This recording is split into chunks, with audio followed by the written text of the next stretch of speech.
كل أعزائنا المشاهدين أهلا وسهلا بكم. يوم جديد من أيامنا وبيتي جنتي يوم الأربع. بالتأكيد متعودين معانا كل يوم أربع بفقرات متميزة، منها فقرة المطبخ اللي بنحاول بقدر الإمكان نقدمها لكم متنوعة وكمان صحية. كمان معانا ضيفتنا النهاردة في فترة المطبخ هتكون الشيف مايا هيثم، وصديقتنا العزيزة مايا النهاردة هتعمل لنا لازانيا وكمان هتعمل لنا براونيز. هنقول فاصل وندخل حالة مطبخنا في بيتي جنتي. رجعنا لكم مرة تانية كل متابعينا ودخلنا مطبخنا، وحالا دلوقتي هنشوف صديقتنا مايا هيثم وهي هتقدم لنا اللازانيا وكمان هتعمل لنا البراونيز. اهلا وسهلا بيكي يا مايا. اهلا بحضرتك، ازيك؟ هنبدأ بمين يا ترى ونبدأ ازاي وفين؟ اوكي، هنبدأ اول حاجة باللازانيا. احنا عملنا اللحمة المفرومة وعصجناها عادي جدا. هنجيب البصل ونحطه ونقطعه لقطع صغيرة وننزل عليه باللحمة على نار عالية الاول، وبعدين هنغطي النار خالص لحد ما تتعصج معانا. تمام، ده كده شكلها. بعدين هنبدأ بقى ان احنا في اخر التسوية خالص هحط عليها معلقة كبيرة من الصلصة عشان تمام. نديها اللون والطعم الخاص بيها. تمام، وبعدين هبدأ انزل بقى عليه بالفلفل الالوان. ده على النار ولا بعد ما طفينا؟ يعني اخر حاجة خالص، اخر حاجة عشان انا مش عايزة الفلفل خالص يستوي، يا دوب بس ياخد اخر حاجة مع اللحمة. تمام، يبقى احنا كده العصاجة فيها الصلصة وفيها كمان الفلفل الالوان بالظبط، وتقريبا يا دوبك واخد الريحة الخاصة بيه للوجبة وبس. بعدين هبدأ بقى اشتغل في البشاميل لحد ما هنا خلاص هطفي النار على اللحمة وابدأ بقى ان انا اعمل البشاميل. تمام، اتفقنا كده. العصاجة انتهت وظبطت. عايزة اقول بس في البداية قولي لي المقادير بتاعتنا كده علشان خاطر المشاهدين يتابعونا وخاصة اللازانيا. اوكي، اول حاجة هبدأ ان انا اجيب اللازانيا عادي، بنجيبها من السوبر ماركت الشرايح بتاعتها. شرايح اللازانيا بتكون موجودة هنا في العلبة وهي سعرها رخيص قوي. وبعدين هبدأ اجيب هنا البشاميل، هجيب كوبايتين من اللبن. يعني احنا محتاجين اللازانيا والعصاجة والصوص بتاعها بالزبط. او البشاميل بتاعها، واحنا هنعمل دلوقتي البشاميل. تمام، اتفقنا. وهبدأ هبدأ اجيب بعد كده الدقيق. قد ايه لبن؟ حطينا كوبايتين من اللبن، عليهم قد ايه دقيق؟ هنحط هنا من 4 ل 5 معالق دقيق. 4 ل 5 معالق دقيق، اتفقنا. انا بقى ببدأ ان انا الحقه بسرعة قبل ما اللبن يسخن معايا عشان ما يكلكعش، فابدأ ان انا اقلبه بسرعة وهو على النار، نار هادية خالص، وبعدين اعلي عليه النار. متبله اللبن او اي حاجه؟ لسه هنحط عليه بقى بس ملح وفلفل، مش هنحط توابل خالص غير ملح وفلفل. بس الطريقه دي حلوه قوي علشان البشاميل ما يعملش معايا كتل وما اضطرش ان انا اعمله على البارد او حاجه. دي اسهل طريقه يعني. تمام، حلو جدا، جميل. اول ما الدقيق داب خالص هبدا بقى ان انا اعلي النار، نفضل نحرك فيه بقى. هو احنا بس بنخلي بالنا في البشاميل ان احنا ما يعقدش مننا بسرعه، لان لو عقد ممكن يكلكع لو احنا مش بنقلب بسرعه ورا بعض، فنخلي بالنا من الموضوع ده خاصه اصدقائنا اللي في سنه اولى مطبخ. جميل. اوكي، هنبدا ان احنا نجهز الشرايح بتاعه اللازانيا. في العادي انا هنا استخدم على طول هحطها على الصينيه بتاعتي، بس احنا في العادي ممكن نجيب شويه ميه سخنه بس ننزلها فيها يعني اقل من دقيقه، نص دقيقه عشان تطرى يعني على الاقل مبدئيا. بالظبط. طب في بيسلقوها بالفعل قبل ما يستخدموها؟ لا، بتبقى طريه قوي وما بتبقاش حلوه. انا ببقى عايزاها تبقى ماسكه نفسها في الاخر، تبقى طالعه لي كده قطعه، بيبقى طعمها احلى لو هي بس يا دوب واخده بس نازله في ميه سخنه بسيطه كده ونطلعها. طب البشاميل كفيل بيطريها ويخليها تبقى جوسي يعني مش هنحس فيها بانها ناشفه او كده؟ لا لا لا لا، هي بس بصي، هو احنا في الاخر بنعمل ايه لما بنيجي نحط هنا دلوقتي كده؟ بنجيب الشرايح بتاعت اللازانيا وبنجيب اي وبنجيب اي طبق او اي حاجه عندي هنا، وابدا احط فيه ميه سخنه انزلها فيها حرفيا بالظبط نص دقيقه واروح مطلعاها. بتبقى هي لسه ماسكه نفسها بس في نفس الوقت يعني ما بتبقاش طريت قوي. تمام، جميل. هبدا بقى انزل الملح والفلفل. انا استخدمت هنا فلفل اسود، ممكن نستخدم فلفل ابيض لو احنا حابين. والملح طبعا ده حسب بقى الرغبه للملح. تمام.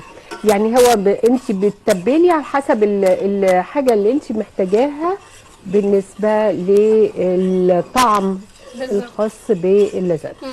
وطبعا اللحمه المفرومه حطينا لها توابل ملح وفلفل. على فكره كل ما كانت النار هاديه كل ما ضمنتي انها مش هتكلكع منك، ما يحصلهاش حاجه بالظبط. يعني عشان نبقى ضامنين وفي الامان. واقول لكم برده على طريقه تانية لذيذه دلوقتي لو احنا حابين نتقلها وفي نفس الوقت ما تكلكعش.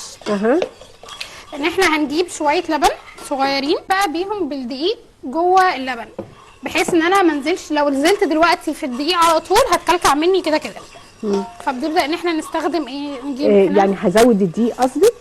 يعني انا لو حسيت ان هي محتاجه دقيق تاني هروح مزودها، نخلي احتياطي جنبنا. طيب تمام، علشان لو احتاجناه. اهو بص كده الخليط بيبقى ساعتها بقى خلاص ننزله دايركت مش هيحصل لها اي حاجه. عشان لو نزلنا الدقيق هنا حرفيا هتبقى ممكن ننقلها على عين العاليه اللي هناك. اعتقد ايه رايك؟ حاسه علشان الوقت. اعتقد هي عينها العين هنا بطيئه شويه، فيمكن نبقى محتاجين هنا العين اسرع. على فكره البشاميل سهل جدا انك انت تعمليه وليه طرق كتيره على فكره. هنا الطريقه اللي هي السهله اللي هي مش محتاجه تحمري ومش محتاجه بالظبط، لان التحمير ده ساعات للاسف بيخليه يكلكع مننا. فاحنا بالذات اللي في البدايه عايزاها بقوام معين اللي هو ما تبقاش خفيفه جدا وفي نفس الوقت مش تقيله قوي. البشاميل بالذات محتاج صبر ومحتاج عين وايد حاسه بالموضوع، لان بالزبط. في ثواني ممكن تلاقيه غلي وعقد منك وفي ثواني ممكن تلاقيه كلكع، فلازم تخلي بالك من البشاميل بالذات. هو سهل ان احنا البشاميل كمان هي الفرق في البشاميل طعم من طعم. سهل جدا لو طال مننا ان احنا نخففه، بس المهم ان هو ما يبقاش من الاول تقيل. جميل. ادي كده كمان اهم حاجه في اللازانيا الفلفل الالوان. الفلفل الالوان بيفرق جدا في طعم اللازانيا. اللي حابب بقى ممكن يحط قرفه على اللحمه، حاجه بسيطه قوي كده، دي اختياري برضو لان مش كل الناس بتحب القرفه.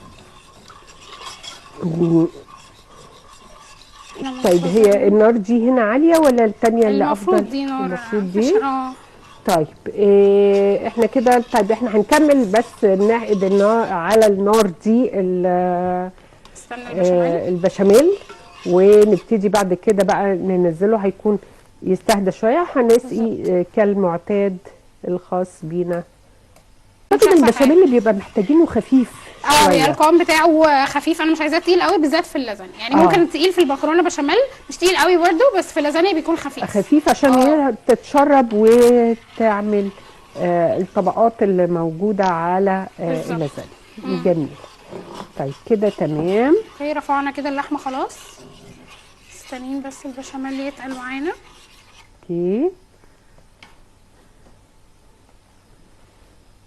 كده اعتقد ان النار كمان جميله، بس هي سبحان الله هي مش عارفه بتعمل معانا ليه. جميل. طيب احنا يعني خلال ما هو يمسك شويه ممكن ابدا باول طبقه. ماشي اتفقنا. بالظبط. اول حاجه هجيب الصينيه بتاعتي وابدا احط هنا طبقه بسيطه من البشاميل. سهله تمام اتفقنا. طب هاتي معلقه اساعدك تمام في البشاميل عشان ما يحصلوش حاجه. البشاميل عشان ما يربطش. بالظبط. احنا نزلنا هنا كده خلاص اول طبقه. هبدا بقى اجيب الشرايح بتاعت اللازانيا وارصها بالشكل ده.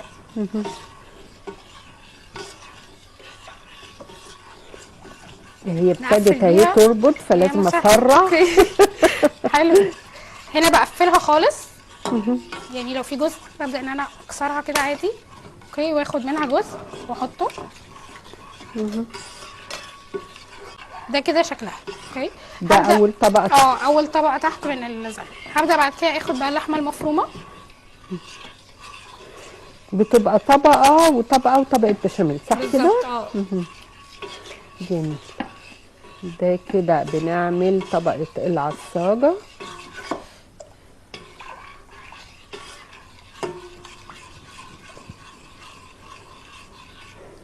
مش عارفه. نبدا نوزع اللحمه كده. دي اول طبقه احنا حطيناها. اللي حابب بقى يحط جبن في النص بنحط موتزاريلا او جبنه برمجان او كده، بس انا عايزاها خفيفه شويه يعني انا هبقى مكتفيه بالبشاميل. تمام اتفقنا. بس في العادي عادي ممكن نحط هنا موتزاريلا، نحط جبنه براحتنا. من العصاجه وطبقه واحده من اللازانيا. وقبل كده احنا حطينا اول حاجه بشاميل. اوكي، بشاميل تحت، وبعد كده نبدا ان احنا نرص بقى الحاجات بتاعتنا. ايه كمان؟ دي بقى طبقه، ان احنا نحط هنا كده طبقه. جميل. المفروض بقى ايه؟ اوكي كده دي طبقه اهي بالظبط. وبعدين هبدا بقى ان انا بصوا على فكره كل ما القوام سائل كل ما كان افضل. بالذات في اللازانيا هتشرب اللازانيا اكتر وهتطريها كمان. هبدا بقى خلاص كده حطيت اول طبقه، وقلت لكم لو حابين تحطوا حاجه تاني ممكن تحطوها. نبدا بقى ننزل الطبقه الثانيه بالظبط. اعتقد ان ارتفاعها ما يبقاش اكتر من 3 طبقات.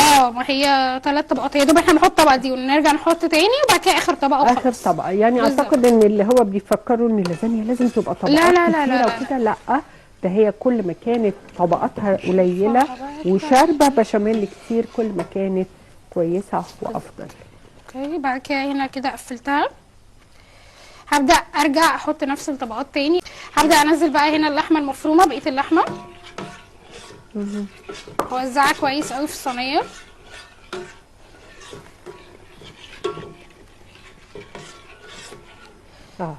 خلاص احنا خلصنا دي. خلاص عشان بس ايه نوري للمشاهدين الشكل الكامل ليها. ونحط بقى طبقه تانية من البشاميل. لا هو القوام ده كده بصوا القوام اللي هو جميل وفي نفس الوقت هيتشرب من الوجبه كامله، يعني مش هيسيب بس مش هيعمل طبقه ويسيبها من ناشفه. نقفل بقى خلاص احنا كده خلصنا. نبدا بقى ان احنا نغطي اللي احنا عملناه. اتفقنا. دي كده اخر طبقه بالزبط. بنعملها. وكده متهيألي البشاميل نتحكم فيها بقى براحتنا. يعني براحتك بقى تسقي البشاميل زي ما انت عايزه بحيث يبقى كامل. واهم حاجه ان احنا ما نسيبوش، لان احنا مجرد ما سيبناه بيعمل بس على يعني انت بمجرد ما تقلبي بسرعه بيفك تاني. بس يعني ايه طبعا كل ما تشكلي على النار وايدك معاه كل ما كان يبقى افضل. هنحطه بقى على درجه حراره 180 لمده نص ساعه، ونبص عليها بقى، واخر حاجه نولع عليها الشوايه من فوق لو احتاجت، ما احتاجتش خلاص. تمام جدا. بصوا البشاميل اوريدي غطاها من فوق ونزل عليها من تحت. فايه طبعا ما اقولكوش بقى اللي عايز يحط جبن بقى من فوق عشان ايه، اللي عايز يحط بيضايه بس انا ما بحبش البيض في البشاميل، بس هو يعني يجي عادي. اللي يحب بقى يزوق الوش بحاجه تلون. كده احنا خلصنا دي. اوكي يبقى شيء جميل ان شاء الله. ونحط بقى هنا الجبن اللي احنا عايزينها، وبكده خلصنا. نحطها قد ايه يا مي؟ تاخد بالظبط نص ساعه على درجه حراره 180، وطبعا بيختلف من فرن للتاني، فاحنا نبقى واخدين بالنا منها كويس عشان اول ما نلاقيها اتحمرت من فوق خلاص نطفي عليها ونولع عليها الشوايه. جميل. طيب يبقى احنا كده هنحطها في الفرن وبالتالي هتاخد الوقت المقدر ليها ان شاء الله علشان تستوي. خلي بالكم ما تقلقوش من انها ناشفه، لا هي بتشرب تشرب من الصوص بتاع البشاميل. البشاميل بالظبط. كده احنا خلاص تشرب البشاميل هتطرى هتبقى جميله جدا ان شاء الله. تمام. كده احنا خلصنا اللازانيا، فاضل لنا نعمل معاكم البراونيز. بما ان احنا بنحبها جدا خاصه الشوكولاته السايحه الجميله اللي انتوا واخدين بالكم منها دي، فاحنا هنعملها مع ميه حالا دلوقتي. اوكي. بما ان احنا حدقنا نبدا بقى ان احنا نعمل حاجه حلوه. هبدا اول حاجه اجيب 2 بيضه وهكسرهم. مقادير كده معاكي يا ميه وانت ماشيه. انا عايزه هنا 2 بيضه، وهجيب هنا نص كوبايه من السمنه. تمام. اوكي. واحطها تبقى كلها بدرجه حراره الاوضه، البيضه والسمنه. تمام. وهنقلبهم. انا هستخدم هنا المضرب اليدوي، بلاش نستخدم المضرب الكهرباء علشان انا عايزه الكتل بتاعه السكر ما تدوبش فيها قوي. تمام. نديها بس تقليبه بسيطه قوي. بعد كده هحط معلقه زيت. اتفقنا. طبعا احنا في البشاميل بيبقى فيه برضو يعني زيت، فعشان او سمنه. هنحط هنا بس هنحطه معلقه مع اللبن في البدايه مش كده؟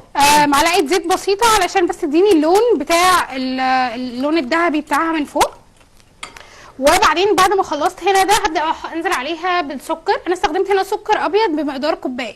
تمام. ننزل بقى كده زي ما احنا شايفين. يبقى احنا حطينا بيضتين، حطينا معلقه زيت، حط كوبايه سكر. بالظبط.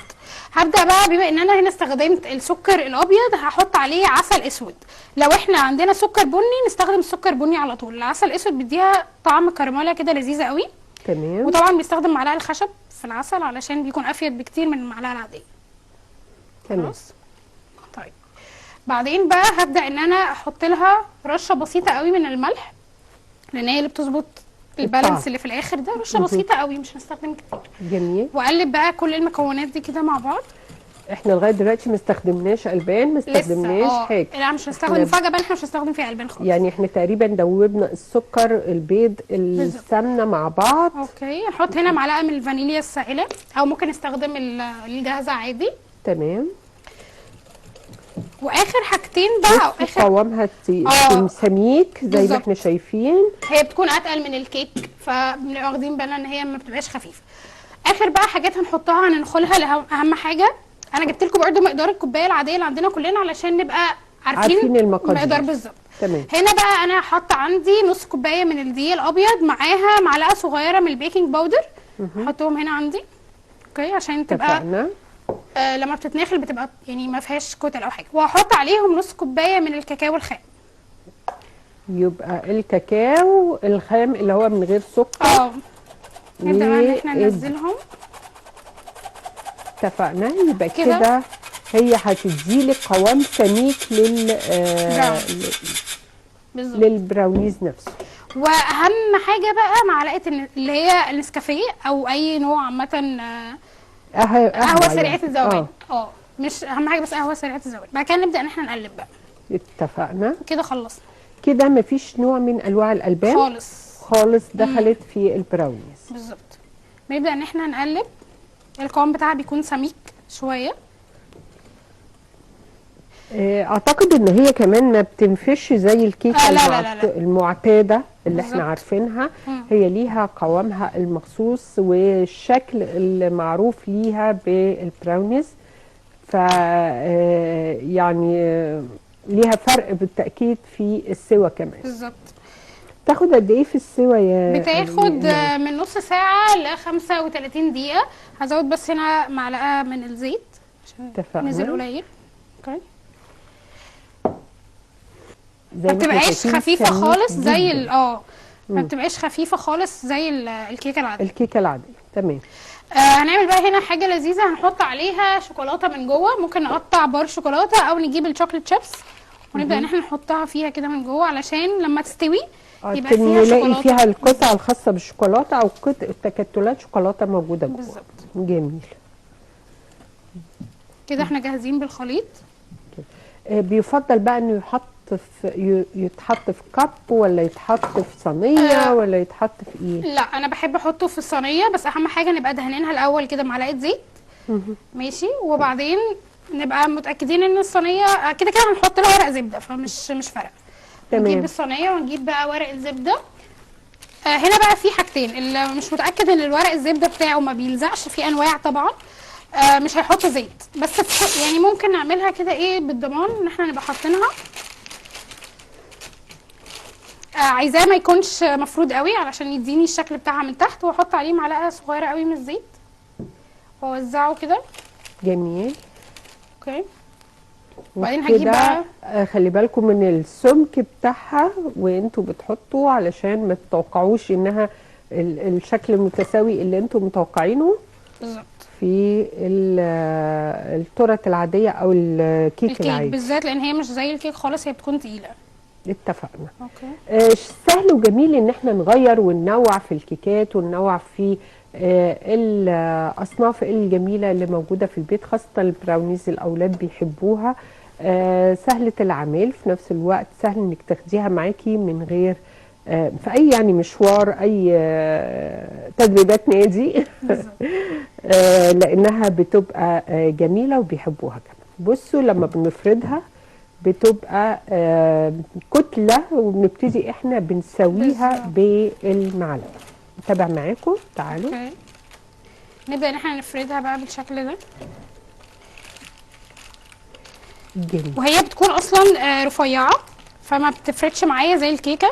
جميله، انا شايفاها. احنا كمان حاطينها في جزئيه صغيره بالظبط من الصينيه، بحيث ان احنا نقدر نعمل البراونيز عاليه وليها ارتفاع. بالظبط. هنا بقى كده بعد ما فردناها كده هي اتفردت بالظبط اهو، ده كده شكلها. بنبدا بقى ان احنا نزينها بشويه شوكولاته من فوق. جميل. احنا قلنا برضه هتاخد قد ايه في الفرن؟ هتاخد على درجه حراره 180 من 30 ل 35 بالظبط. يعني اول 30 نبص عليها. ل 35 هنحط خلة السنان عليها وهي طالعه كده. اول ما تطلع خلة السنان نظيفه بالظبط هتبقى كده جهزت معايا. جميل. طيب مايا مجهزه معانا الوجبات دي للعرض المباشر، طبعا اللي في الفرن واللي في هتدخل الفرن حالا. بس علشان خاطر توقيتنا في البرنامج هنقول فاصل ونستعرض معاكم مايا جهزت الوجبات ازاي بتاعتها وتعرضها لنا مع بعض. يلا بينا. ومتابعينا الاعزاء، وصلنا كده للعرض النهائي الخاص بمايا هيثم صديقتنا العزيزه اللي كانت معانا النهارده، واللي بتعمل لنا اللازانيا والبراونيز. وقدمي بقى حاجتك الجميل. ده كده شكل اللازانيا والطبقات بتاعتها من جوه. نبدا بقى ان احنا نقطعها للقطع اللي احنا عايزينها عشان اوريكم شكلها من جوه بيعمل ازاي كمان. تمام جدا. طبعا هي زي ما احنا شايفين مستويه، الطبقات كمان مستويه ومتشربه، يعني شاربه البشاميل كلها.